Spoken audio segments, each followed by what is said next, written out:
Pessoal, vamos para a nossa primeira aula do terceiro bimestre, tá? Vou retomar na literatura. Nós vamos começar com a música do Arnaldo Antunes, Inclassificáveis. Hoje eu quero falar para vocês da questão do índio, tá? Eu quero chegar em vocês no início, quando os portugueses aqui chegaram. Mas antes a gente vai ter uma discussão. O que é ser brasileiro, tá? O brasileiro, para o estrangeiro, ele é estereotipado com a tríade carnaval, samba, futebol. Será que a gente é só isso? Tá? O brasileiro, ele é um povo batalhador, trabalhador. Eu vejo o brasileiro como um povo pacífico, tá? Um povo bom, umas pessoas que sustentam realmente esse país, né? Então existe aí uma questão de que samba, futebol e carnaval não nos representa totalmente, tá? Sim, carnaval é a nossa cultura, somos bons no futebol, não sei até que ponto, né? E as nossas praias são belíssimas, porém, eu acho que nós somos muito mais do que isso. A música do Arnaldo Antunes, ele tem como classificação a questão da miscigenação. Então ele começa assim, ó. Que preto, que branco, que índio, o quê? Que preto, que branco, que índio, o quê? Que índio, que preto, que branco, o quê? Que branco, preto, índio, o quê? Branco, índio, preto, o quê? Índio, preto, branco, o quê? Então aqui ele está questionando quem somos nós? Somos pretos, somos brancos, somos índio? O quê? Será que somos isso ou será que somos a mistura de tudo isso?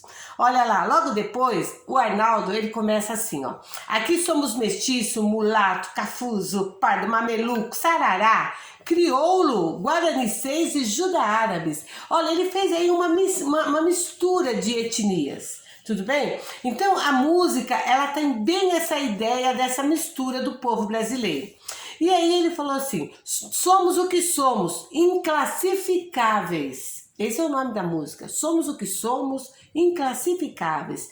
Não tem um, tem dois. Não tem dois, tem três. Não tem lei, tem leis. Não tem vez, tem vezes. Não tem Deus, tem deuses. Não há sol, há sós. Então, dentro desse jogo aqui, dessa anáfora, né? Não tem, não tem, não tem. Ele também diz, não há sol, há sós. Tá? Então veja que aqui ele não coloca o plural da palavra sol, que seria sóis. Ele fala assim, não há sol, há sós. Então olha lá, não tem um, tem dois, não tem dois, tem três, não tem lei, tem leis, não tem vez, tem vezes, não tem Deus, tem deuses, não há sol, há sóis. Então essa aqui é o nosso objeto de estudo para essa aula. Vamos lá então, né? Aí a gente vai ter a primeira atividade, pensando sobre o texto. Então a gente vai pensar sobre essa música do Arnaldo Antunes. Olha lá. Além de compositor, Arnaldo Antunes é poeta visual. Daí o cuidado especial que tem com as formas do texto. Algo chamou a sua atenção em relação ao aspecto formal de inclassificáveis? Pessoal, eu quero que vocês, para responder essa pergunta, vocês olhem aqui a questão que predomina o uso de substantivo. Olha lá, aqui somos mestiços, mulatos, cafusos, pardos, mamelucos, sarará, crioulo, guaranicês, juda-árabes. Então predomina o substantivo. Vocês vão observar que tem a ausência de vírgulas. Você vê como a professora vai falando tudo assim, muito no soquinho, assim? Porque não há vírgulas que separem, tá? As estrofes, se você observar logo na primeira estrofe, você vai poder ler na horizontal e na vertical.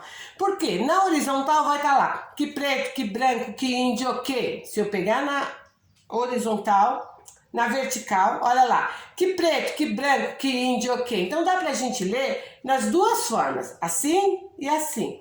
Então a gente vai observar isso, essa questão dele ter esse uso constante de substantivos, tá? Essa questão do uso da anáfora, porque tem várias anáforas. O que são anáforas? Aquela figura de linguagem que tem a repetição de um termo em diversos versos. Olha lá, gente, não tem um, tem dois, não tem dois, tem três. Não tem lei, tem leis, não tem Deus, tem Deus, não tem, não tem, não tem. tá? Que branco, que preto, que índio, que branco, que índio, que preto, Então essa repetição também faz parte da estrutura aqui. Todo esse comentário que a professora fez, vocês analisem quando tiver com o texto em mão e responda para mim a questão número 1, tudo bem? Número 2. Anáfora é uma figura de linguagem que consiste na repetição de uma mesma palavra ou construção, quer dizer, ou um trechinho, uma expressão, no início de períodos, frases, orações ou versos. Muito bem. A.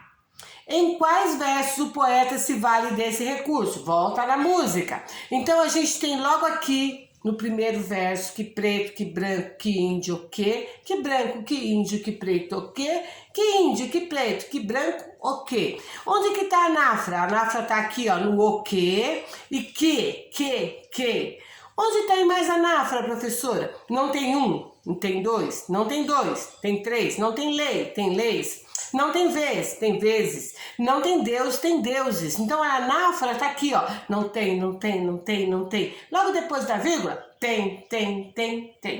Tudo bem? Então vocês vão observar, olha, ouvindo a professora com o texto na mão, observar exatamente onde está essa figura de linguagem e vai colocar para mim em quais versos o poeta se vale desse recurso. Tranquilo, pode colocar 2, 3 versos, tá ótimo. B. Que efeito expressivo tem a anáfora? Gente, anáfora, quando eu ponho ali para repetir, eu quero enfatizar, eu quero fazer com que você reflita sobre isso, tudo bem? E nesse momento, a anáfora, ele tem esse objetivo, é fazer você refletir, é você pensar, não tem, é martelar ali na sua cabeça, tá? É fazer você enfatizar, colocar luz ali, foco. Tudo bem? Anáfora. Então, ela tem esse sentido. 3. A pontuação é um importante recurso na construção do sentido desse poema. Na primeira estrofe, o eu lírico protesta contra a separação das etnias que formam o povo brasileiro. Como é marcada essa separação no texto? Como é que eu vou perceber isso no texto, na música? Olha, gente, na primeira estrofe, vocês vão perceber que existe a vírgula. A vírgula está lá separando os povos. Então aqui, que preto, vírgula, que branco, vírgula, que índio, que branco, que índio, que preto. Então tem a vírgula. Aqui, na primeira estrofe, o lírico protesta contra a separação das etnias do povo brasileiro. Que ele fala né? Então, como que eu consigo perceber isso no texto? Eu consigo perceber através da vírgula. A vírgula, sim, tem esse sentido de separar as palavras, os espaços, as frases, as coisas, tá bom? B. Na segunda estrofe, não há pontuação, não tem vírgula, tudo bem? Infira, quer dizer, dê a sua hipótese, infira, dê uma hipótese, o que você acha? Qual é a relação desse recurso com o sentido construído no texto? Quando eu chego aqui, na segunda estrofe, e eu vejo que preto, que branco, índio, que branco, índio, preto, que índio, preto, branco, que eu não tenho vírgula. Se eu não tenho vírgula, ele está falando o quê? Ele está miscigenando, ele está misturando, ele está fazendo um bloco, ele não está separando. Então, ele defende que o brasileiro é uma mistura de raça, ele está juntando, não está mais separando com as vírgulas, tá? Então, na segunda estrofe, não há pontuação. Infira, dê a sua opinião. Qual é a relação desse recurso com o sentido? Então, se antes eu estou ali falando que preto, que branco, que índio, e eu estou colocando vírgulas, eu estou separando. Quando na segunda estrofe eu coloco tudo num bloco só, sem vírgulas, eu estou fazendo que o sentido esse povo é tudo junto, esse povo está misturado, esse povo é um bloco, não há vírgulas que separem, tudo bem? 4. Na canção Inclassificáveis, Arnaldo Antunes cria uma série de neologismos. Neologismos são palavras novas, palavras inventadas, palavras que não existem, tá? Neologismo, palavras novas, palavras inventadas. Cite algumas deles e explique a sua formação. Pessoal, rapidamente vocês vão olhar aqui, olha lá. Orientopis, oriental com índio tupi. Cadê o Juda árabe? Judeu com árabe. Guaranicês, o povo Guarani com o Nicei. O que é o Nicei? O Nicei é o filho do japonês, né? Nascido aqui no Brasil. Então, olha, criolouros. Então, é o crioulo com o louro. Tudo bem? Então, vocês vão pegar aqui umas 2, 3 e vocês vão colocar o neologismo e explicar essa formação, tá? E vocês vão ver que a formação é de etnias, é de raças, tá? Beleza? Olha aqui, gente, aqui tem um outro aqui, ó. Americi-ítalos. Então é o americano com o povo italiano. Tudo bem? Bem facinho. Então olha lá, cite alguns deles e explique sua formação. B, 4B. Tendo em vista a sua visão integral do texto, explique a função dos neologismos na construção do ponto de vista defendido. Então ele está falando da miscigenação, da mistura de raças, das etnias que estão ali juntas, tá? Então ele fala, é Oriento-Tupi, é Oriental com Tupi. Nós somos isso, nós somos inclassificáveis, porque nós somos muitos, nós somos um povo muito grande e totalmente miscigenado, ok? Então a construção, o ponto de vista defendido é isso. Tá? Ao usar o substantivo no plural, o autor ressalta a pluralidade das etnias que compõem o povo brasileiro. Com base nessa afirmação, como você interpretaria não há sol, há sós? Então, quando eu chego ali no plural, eu tenho lá, não tem um, tem dois. Não tem dois, tem três. Não tem lei, tem leis. Então tem diversas leis para atingir a todos. Não tem vez, tem vezes. Não tem Deus, tem deuses, quer dizer, não é um Deus só, não é uma religião só que temos aqui, temos várias. E aí ele fala assim, não há sol, há sós. Eu quero que vocês pensem que o sol é fonte de vida, o sol é luz, é alegria, né, a claridade. Todo dia que nasce um novo sol, a gente tem uma nova oportunidade de vida. Não há sol, há sós, quer dizer, não há essa alegria toda sozinho. Então não há sol, não há vida sozinho, tá? É a questão da solidão, da desilusão, você ficar triste, cinzento, depressivo. O sol é alegria, é vida, é claridade. Tudo bem? Então não há sol, há sós. Não tem graça viver sozinho. A gente está aqui para viver junto, para nós sermos um povo só, tá? Muito bem, não é sol, há sós. Você concorda com a ideia defendida na letra da canção? Aí eu quero que vocês façam a opinião de vocês. O que é ser brasileiro? Você concorda que você é inclassificável? Você se vê miscigenado? Você se vê essa mistura? Você já pensou na sua descendência? Você já pensou nisso? Então, olha lá, você concorda com as ideias defendidas na letra da canção? Como brasileiro, você se sente inclassificáveis? Então eu vou dar muita atenção nessa questão 6 para que vocês consigam me mostrar essa formação do povo brasileiro, tá bom? Muito bem, aí eu pus umas fotos de alguns brasileiros para vocês verem como nós somos diferentes, tá bom? Muito bem, aí foi lá a atividade 1, resolvida, falamos da música do Arnaldo Antunes. A canção Inclassificáveis não separa negros, brancos e índios, tá? Matriz clássica do povo brasileiro. Arnaldo prefere conceber o Brasil como um país marcado pela diversidade, em que esse povo étnico se funde para criar novas e ricas composições, que na verdade essas composições somos nós. Se vocês olharem aqui nas fotos que eu mandei para vocês do povo brasileiro, tá? Muito bem, aí agora a gente vai entrar no tema da nossa aula, que é o índio, tá? E para falar do índio, eu escolhi aqui Juca Pirama. Gente, esse guerreiro, o índio, ele é visto pelo escritor dessa época, o escritor romântico, ele é visto como um herói. O índio é bonito, é bronzeado, é forte, é valente. O índio, ele se joga no rio, ele nada, ele caça. O índio é tudo de bom, tá? E para falar do índio, eu escolhi o Juca Pirama. Pessoal, peço que vocês me ouçam. Meu canto de morte, guerreiros ouvi. Sou filho da selva, na selva nasci. Guerreiro descendo da tribo Tupi. Da tribo pujante que agora anda errante, portado inconstante, guerreiro nasci. Sou bravo, sou forte, sou filho do norte, meu canto de morte, guerreiros ouvi. Andei longas terras, lidei cruas guerras, vaguei pelas terras dos vis aimorés. Vi lutas de bravos, vi fortes escravos, de estranhos ignados calçados aos pés.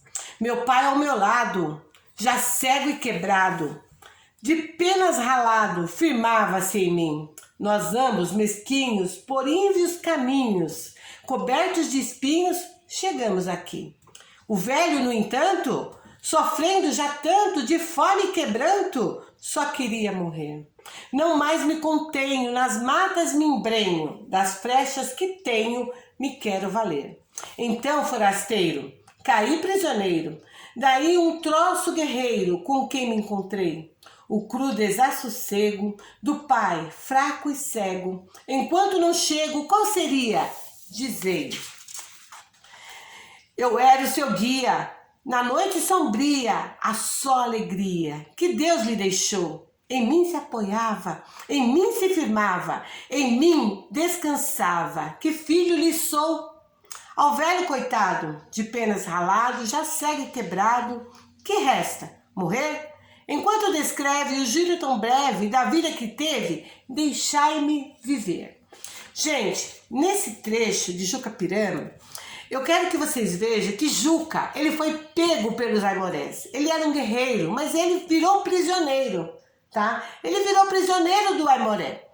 E o que ele fez? Ele lembrou que ele tinha o pai e que o pai era velho, cego e que dependia dele. Então, o que o guerreiro fez? O guerreiro pediu ao seu algoz, ao índio que o havia feito prisioneiro, para que ele o libertasse, para que ele ficasse com o pai até o pai morrer, porque filho lhe sou. Então aqui a gente tem a ideia de que quando criança, o pai cuida do filho. Quando o pai fica velho, quem tem que cuidar do pai é o filho. E o guerreiro, o Juca falou assim que ele voltava quando o pai morresse, porque só lhe resta morrer. Não vai ter muita coisa, o pai já está muito velho. Deixa eu ir e eu cuido do meu pai. Quando o meu pai morrer, eu volto e você me mata. Eu sou seu prisioneiro, eu volto. Então, dentro dessa ideia, eu tenho esse conceito do pai que é velho, cansado, e o filho que se vê na obrigação de cuidar do pai. Tudo bem? Vamos lá. Aqui a gente vai ter 3 questõezinhas só para voltar no poema do Juca Pirama. Explique de que modo o guerreiro tupi se apresenta aos timbiras. Aí eu volto aqui. Eu tenho que chegar e eu tenho que mostrar ele se apresentando. Ele fala assim, ó.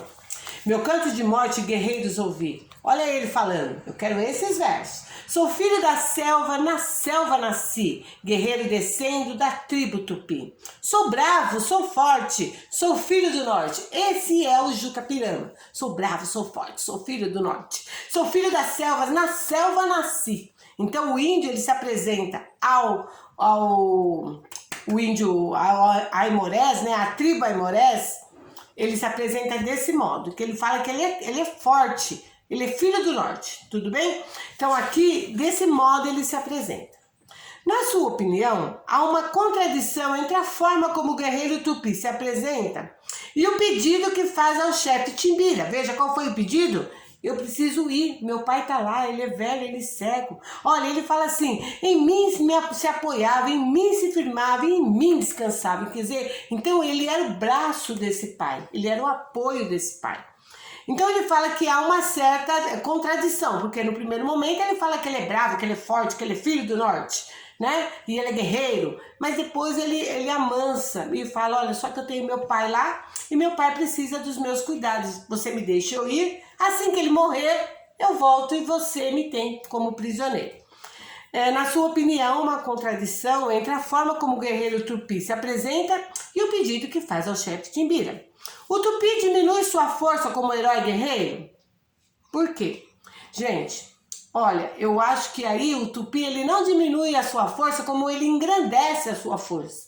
Porque um filho que fala, porque que filho lhe sou, que eu tenho que cuidar do meu pai, ele fica muito maior. Ele fica um guerreiro muito mais potente. Tá? Então ele não diminui a força, ele é uma pessoa mais sensível, é uma pessoa que tem ali um cuidado com o pai. Então, além da força física, ele tem um cuidado com esse pai, tudo bem? Então ele não diminui a força, ele aumenta, ele fica mais potente, porque ele fala e ele dá a palavra dele que ele volta, tudo bem? 3. Em seus estudos sobre a antropofagia, os historiadores estadunidenses afirmam, então, antropofagia é quando uma cultura come a outra. O índio, a questão da cultura comer a outra, a gente pode falar hoje que uma cultura se sobrepõe à outra. Mas na época, aqui ele está falando do canibalismo. Então o índio, ele comia o outro índio. E por que o índio comia o outro índio? Veja, o índio, sendo forte, guerreiro, batalhador, e quando eu pego esse índio, quando uma tribo pega esse outro índio, ele come, porque ele quer pegar as coisas boas que tem nesse índio. Ele quer a bravura, ele quer a força, a virilidade. Então ele come o outro índio pensando que ele vai ter todas essas qualidades do guerreiro que ele tem como prisioneiro. Então, gente, existe uma variedade de razões básicas que explicam por que uma sociedade praticaria o canibalismo. Pode ser parte de uma cerimônia que honra os mortos, é uma possibilidade. Pode ser uma celebração pós-batalha, depois da guerra, na qual a bravura de um inimigo é absorvida pelo vencedor. Isso é uma outra possibilidade. Pode ser um meio de infligir um último insulto que o inimigo derrotado fez. Outra possibilidade. Pode ser um meio desesperado de defender-se da fome estranha. Da fome extrema, fome.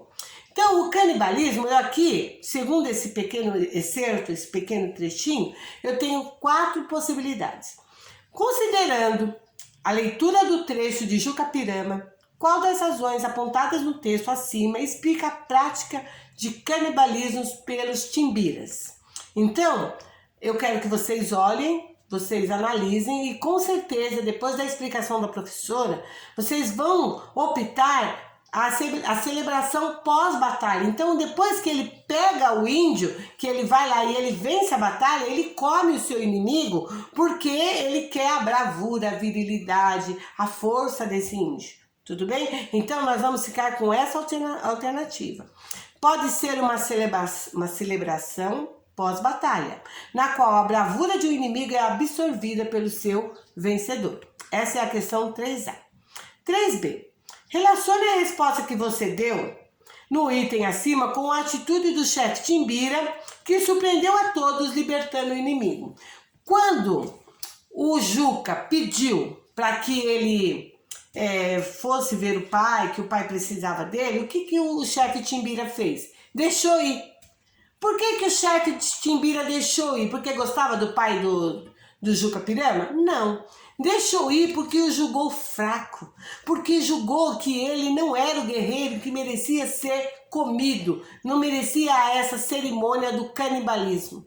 Tá? Então aqui, ele estava implorando pela vida. Um guerreiro, ele morre em pé. Um guerreiro, ele não abaixa a cabeça diante do seu opressor. Que no caso seria as 2 tribos. Então, ele pega e ele deixa o Juca ir embora porque ele o julga fraco, porque ele implorou pela vida e isso não é a atitude de um guerreiro, segundo a ideia do canibalismo, tá? Na última estrofe, então nós fizemos a 3A e a 3B. Na última estrofe do canto ocorre uma anáfora, transcreva. Então a última tá bem aqui.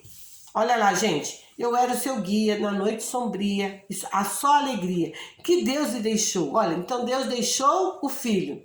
E aí ele fala assim, em mim se apoiava, em mim se firmava e em mim descansava. Então a anáfora, a repetição está nesses versos que ele fala, em mim, em mim, em mim. Eu quero que vocês, por favor, transcrevam aqui esses 3 versos. Em mim se apoiava, em mim se firmava, em mim descansava. tudo bem? A B. Qual é o efeito expressivo desse recurso linguístico na argumentação que o guerreiro tupi desenvolve para permanecer vivo? Então, ele reforça a ideia, em mim, ele reforça a ideia de que o pai precisa dele. É como se esse em mim fosse uma muleta, tá? Um apoio, o filho é para o pai o apoio que ele precisa. Então ele reforça a ideia de que o pai do guerreiro precisa do filho. Tudo bem? Muito bem. Gente, sei que tá difícil, né? Hoje é bastante coisa. Então essa aqui é a atividade 2. Vocês vão ler o Juca Pirama e vão fazer essas 4 atividades que eu passei aqui para vocês. Aí na atividade 3, a gente tem a chegada dos brasileiros, a chegada dos portugueses aqui no Brasil. Então, eu tenho um poema de Gonçalves Dias, tá? Que tem o índio como esse personagem épico, valente, forte. Então, olha lá.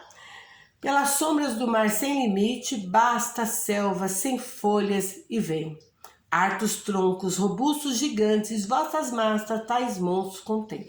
Então aqui eu quero que vocês já vejam a caravela chegando. Eu quero que vocês vejam os portugueses chegando no mar, tá? Então aqui eu já tenho a imagem da caravela chegando. Trazem bira do cimo pendente, brenha espessa de vários cipó.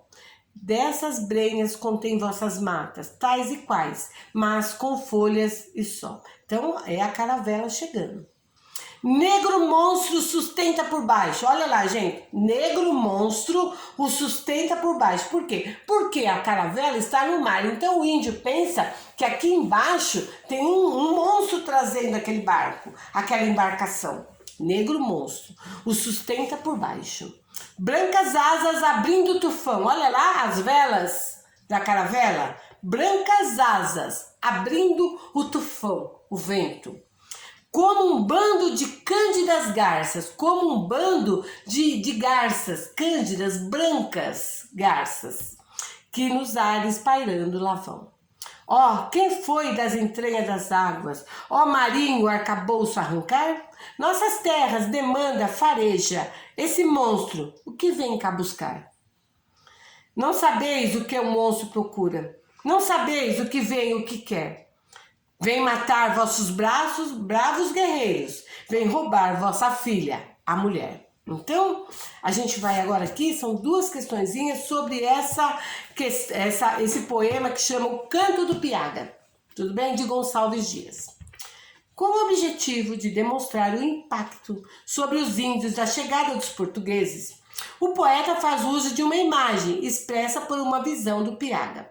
Que imagem é descrita pelo pajé? Então, a imagem descrita pelo pajé é a embarcação, é a chegada dos portugueses na praia. Tudo bem? Então, olha lá, gente. Pelas ondas do mar sem limite, basta a selva, sem folhas, e vem. Harto tronco, robusto, gigante, vossas matas tais monstros contêm. Então, eles acham que aquilo é um monstro, mas, na verdade, são as caravelas dos portugueses chegando. A imagem descrita representa uma metáfora, né? A gente está aí trabalhando com a metáfora. Trata-se de uma metáfora da destruição, porque eles não sabem o que eles vêm buscar. Ele está bem aqui, não sabeis o que o monstro procura, não sabeis o que vem, o que quer.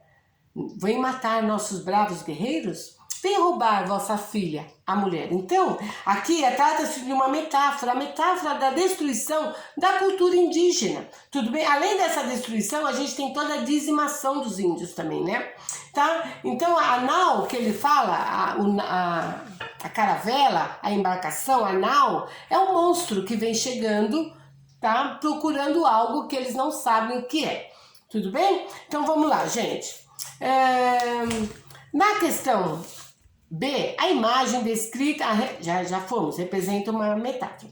Explique o que, segundo o Piaga, ocorrerá com os índios após a chegada dos europeus. Então, eles serão completamente destruídos. A cultura indígena vai ser dizimada. Então, essa é a imagem, né? Então, ele fala aqui, ó. Não sabeis o que o monstro procura? Não sabeis o que vem, o que quer? Vem matar vossos bravos guerreiros. Vem roubar vossa filha, a mulher. Então aqui, gente, a gente tem a questão da destruição, que esse monstro que vem chegando, que são os portugueses, né? Eles vão destruir toda a questão dos índios, toda a cultura indígena, tá? Vão dizimar vossos bravos guerreiros, vem matar vossa filha, a mulher. Tudo bem? Então olha lá, então aqui a canção do Piaga já foi, e nós vamos agora na última, a Chegança. Chegança. A última, tá, gente? Tô chegando lá. Sou Pataxó, sou Chavante, Cariri, Yanomami, sou Tupi, Guarani, sou Tupi, Guarani, sou Carajá, sou Pancaruru, Carijó, Tupinagé, Potiguar, sou Caeté, fui no Tupinambá. Depois que os mares dividiram os continentes, quis ver terras diferentes. Eu pensei, vou procurar um mundo novo, lá depois do horizonte, levo a rede balançante para no sol me espreguiçar. Eu atraquei num porto muito seguro, céu azul, paz e ar puro. Botei as pernas pro ar, logo sonhei que estava no paraíso, onde nem era preciso dormir para se sonhar. Mas de repente me acordei com surpresa. Uma esquadra portuguesa veio à praia atracar. De grande nau, um branco de barba escura, vestindo uma armadura, me apontou para me pegar. E assustado, dei um pulo da rede, pressenti a fome, a sede. Eu pensei, vão me acabar. Me levantei de borduna já na mão. Aí senti no coração, o Brasil vai começar. Então aqui, gente, eu já não tenho um texto do século XV, XVI, não. Aqui eu já tenho algo mais moderno, né? Então aqui eu já tenho uma sátira, um comentário da chegada dos portugueses e o índio sendo dizimado. Tanto é que ele fala aqui, o Brasil vai começar, tá? Aí eu tenho duas questões sobre esse pequeno poema. Infira, quer dizer, dê a sua opinião. Porque o eu lírico da canção afirma ser vários povos indígenas. Então, aqui quando ele começa lá, sou Pataxó, sou Chavante, Cariri, Yanomami, sou Tupi, ele fala que ele não é uma tribo, um povo. Eles são vários, né? Ele era o índio que era nativo daqui. Então, aqui quando ele fala que ele afirma ser vários, ele está falando em nome de todos, tudo bem, gente? Então, aqui ele fala que ele sugere que está representando uma série de povos, não somente um grupo, tá? Indígena. Então, perfeito. 4. Chegança dialoga com duas visões.